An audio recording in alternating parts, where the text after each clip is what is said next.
शक्य नसेल दुसरं काही, तर ती आई आपला पदर त्याच्यावर टाकणार, त्याचं संरक्षण करणार, थोडं मिळालेलं असेल त्यातलं पोटभर त्याला खायला देणार, उरलं तर आपण खाणार माता पिता, असं करून त्या लेकराचा सांभाळ करतात.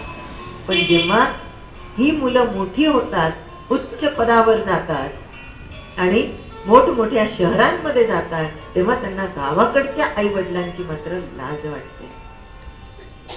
कित्येक ठिकाणी तुमच्याही सगळ्यांच्या वाचनामध्ये आलेलं असेल, ही तर एक सत्य घटना आहे की त्या मुलाचे वडील वारले म्हणून तो मुलगा परदेशातून गावामध्ये आला, सगळं काही विकून टाकलं, आईला म्हणाला एकटी कुठे राहणार आहे, चल माझ्या सोबत. विमानतळावर घेऊन गेला. आई स्वप्न बघतीये की आता मुलाकडे जायचंय, मुलाकडे राहायचंय, आतापर्यंत खेड्यामध्ये आयुष्य गेलं, कष्ट केले, आता मात्र सुखी जीवन जगायचंय.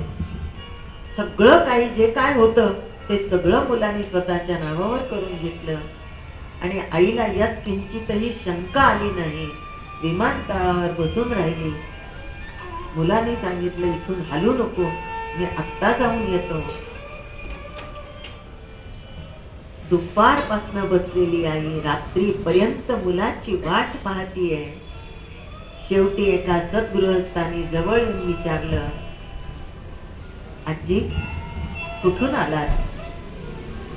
चला म्हणे मी तुम्हाला नेऊन सोडतो. नाही नाही, मला तिकडे नाही जायचं, अहो मला परदेशात जायचं, माझ्या मुलासोबत जायचं.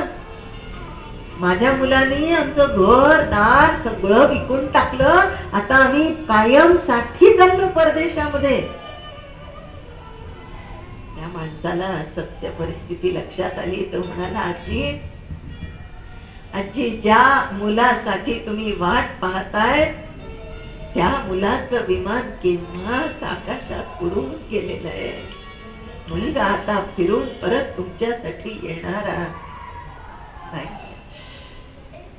कारण हे कलियुग आहे. या कलियुगामध्ये आपल्या प्रगतीसाठी फक्त आई वडिलांचा आधार घेतला जातो आणि प्रगती झाल्यानंतर मात्र आई वडिलांना पूर्णपणे विसरून दिल्या जातं.